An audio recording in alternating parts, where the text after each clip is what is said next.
This is my current art journal that I'm using right now. It is a sketchbook that I bought from a local store for around 300 Indian rupee. It has blank pages all over the book, and as it is a sketchbook, the pages are pretty much thick. This is my old art journal.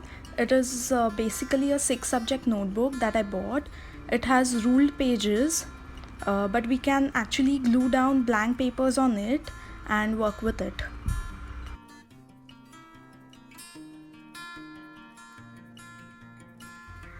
This is basically a diary that we can also use for our journaling. It has a strap that we can actually use to compress the book when it is almost full.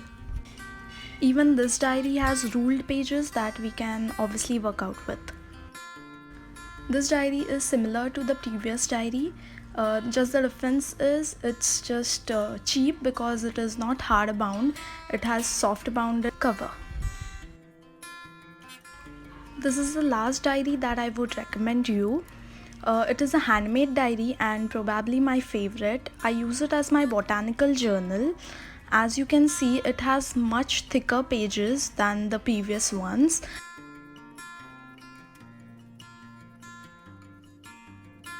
These are my favorite pens. Those are Sakura Pigma Micron. I have it in 04 and 05. I would rather recommend you to buy the full pack. It is much easier to journal with all the nibs that you can get. We definitely need a white pen. Mine is the Sakura Jelly Roll in 08 nib.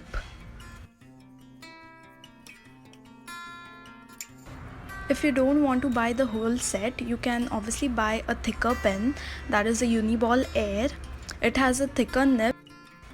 For taking down notes, I use my Pentel Energel in black color.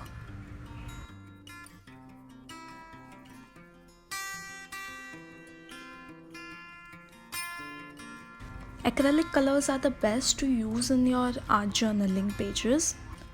What I have here is the Faber-Castell acrylic colors in 24 shades. It is a 9 ml tube with different colors.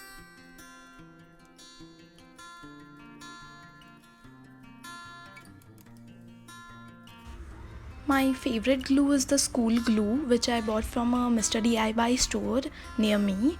It dries clear and is actually washable.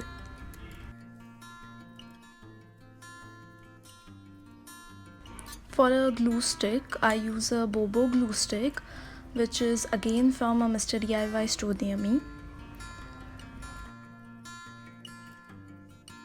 This is a double-sided tape. It has glue or stickiness on both the sides of the tape. We get it in 2 sizes, broader and thinner. This one is the broader. I have 3 types of cutters over here, obviously not needed. This one is a much firm cutter with thicker blade. This is not so firm and it has a thinner blade comparatively.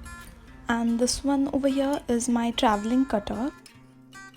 This is an X-Acto knife. It is much sharper and pointed and used to cut detailing work. This is my normal scissor that I use daily.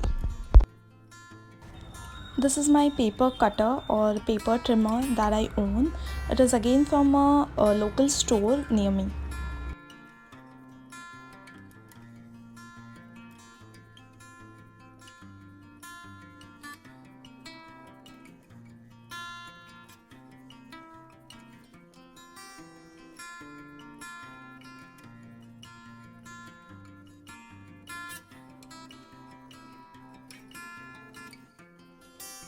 The brown bags that we get from grocery stores, I just keep it and use it in my journals.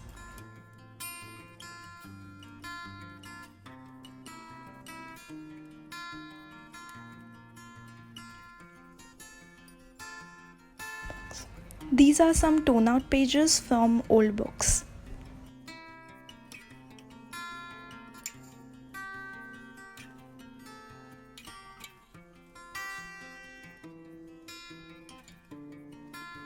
I have a printer at home, so I just download pictures from Pinterest or Unsplash and then just print it out.